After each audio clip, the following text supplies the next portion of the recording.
Hello, hello, hello. Welcome back to the channel. I'm Yvette, and this is Bellamy. Say hi, Bellamy. Hi. So today I wanted to resume my diagnosis journey. And as you know, we left off when they were taking me to my room, and I told them that I needed some sustenance because I'd been there for so many hours without any food. And they brought me the little applesauce. Little teeny tiny applesauce. So um, after that, I had sort of a quiet night.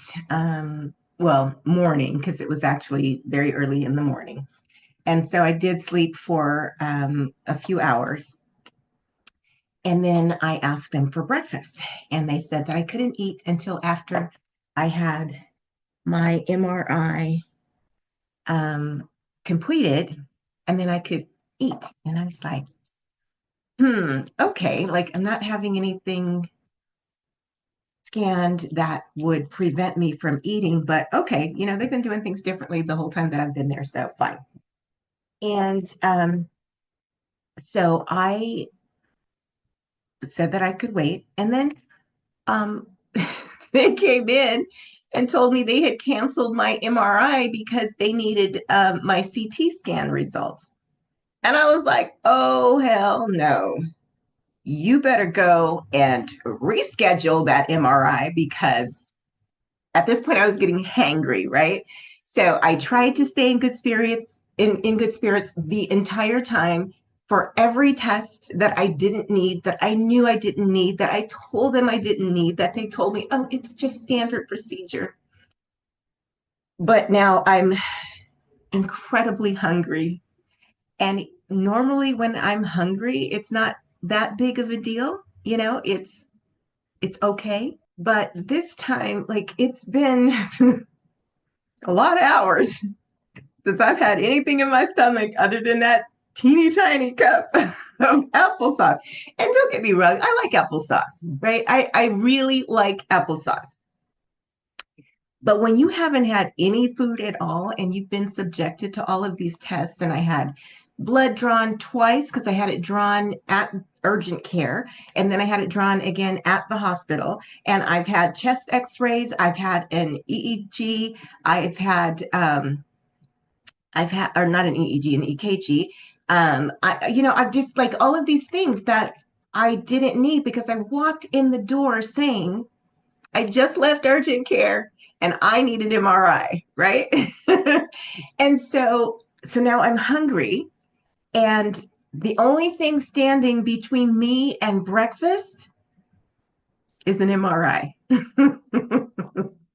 So I said, put it back on the schedule. If you need a copy of my CAT scan results, you can borrow mine. Take a copy of mine. I have the film and I have the report, but put that back on the schedule, right? So she took my report and the CD that I had with the film results, and she put it back on the schedule. And she asked me if I was claustrophobic, and I said that I was, and she said okay. And so when it was almost time for me to go down to radiology to have my lovely MRI, she she came in to tell me that I had to take a Valium, right? So she says, "Here you go," and I said, "What's that?" And she said, "It's a Valium." And I said, "Oh, I'm not taking that." And she goes, "Oh, you have to take it." And I said, "I don't have to take it." And she said, "You are claustrophobic." I said, "I'm aware." And she said, "Well, you have to take this." And I said, "No, I really don't have to take that." And she said, "Well, the doctor ordered it." And I said, "I okay, but I don't have to take that."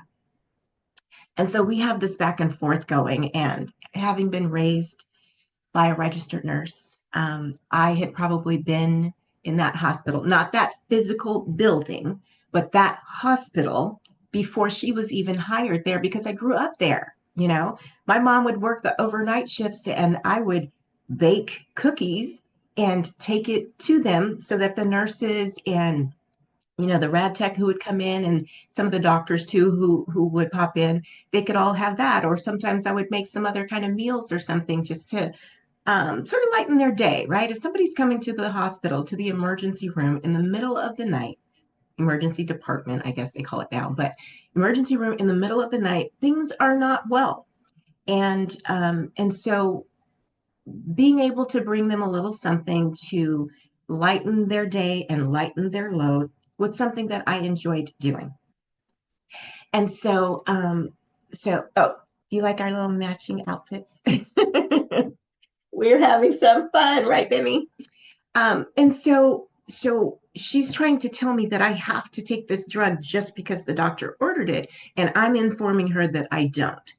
And during that little discussion, the rad tech showed up to pick me up, and he, wheeled in the wheelchair, and he said, "What is going on?" And she was going to tell on me, right? So she says, "She won't take the Valium." And he turns to me and he says, "Are you claustrophobic?" I said, "I am." And he said, "How do you normally deal with your claustrophobia when you have to be in tight spaces?" And I said, "I do a lot of self-talk." I said, "I listen to music and I have to be able to see outside the tube." He said, "What kind of music do you listen to?" I said, "Motown." He said, "I got you." So he turns to the nurse and he tells her, "It's fine. She doesn't have to take it. It's fine." And I got into the chair. He wheeled me away. I had the best MRI experience that somebody with claustrophobia who does not want to be in the tube can possibly have, because he was respectful of my boundaries. Not everybody is. And sometimes we have to take a stand and enforce our boundaries, right? Because there are boundaries. We're allowed to do that, and that's okay. So he brings me back to the room, and I said, "Now can I have breakfast?" And they said, "Yes." And they brought me a plate, and I took the little cover off of the plate. Now, you guys know the reputation that hospital food has, right? But let me tell you, it's true. Not always, not every hospital has that kind of food, and not all of the food in every hospital is horrible or anything like that. But the food that they brought me was so bland. I looked at the food on that plate and I was like, "Could I have something with some flavor?" And she said, "You're on a cardiac diet. This is what you get."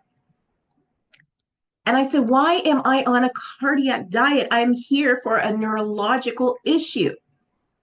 And she said, "Well, the doctor is the only one that can take you off the cardiac diet. So until the doctor gets here, that's what you get."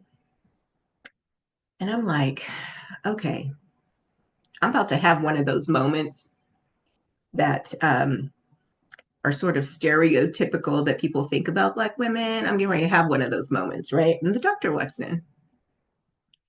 And I think of myself as I'm a very conscientious person.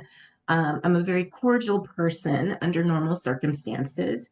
It's generally difficult to push my buttons to the point where I'm going to have one of those explosion type reactions, but I'm almost there at this point, right? And so the doctor says, "How are we doing today?" And I said, "Can you take me off the cardiac diet?" He's like, "Hello to you too." And I said, "Hello, can you take me off the cardiac diet?" Some of that frustration was peeking out just a little bit. And so I said, "Please." He goes, "Well, I need to take a look at let me look at your file. Let me see what's going on. And then we can see if we can take you off." And I said, "Okay."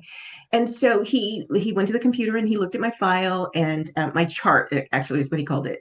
And he said, "Wow." He said, if you didn't have, this stuff going on, I would say you were in perfect health." I said, "Thank you. Does that mean you can take me off the cardiac diet?" He started laughing. He goes, "Okay, take her off the cardiac diet." And so then because, I'm starving. I don't have time to wait for them to go cook me something else or grab something else or whatever from the cafeteria.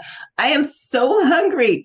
And so I reached into my purse and I grabbed my little salt grinder, my sea salt, and I took it out and started grinding it onto the food. And he goes, "Oh my God, you did not just pull a salt grinder out of your purse right now." And I said, "Well, yes, I did. Never leave home without it." And so he said, "Oh my God, you're like my mom." So I was like, "Oh, you must have an amazing mom." So that was my experience up to breakfast the next day.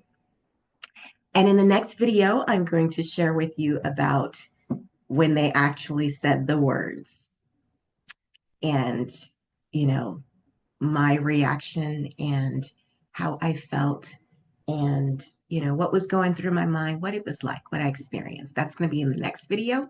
So until then, if you enjoyed this video, please hit like. It helps the algorithm. Hit subscribe if you're not already subscribed to the channel.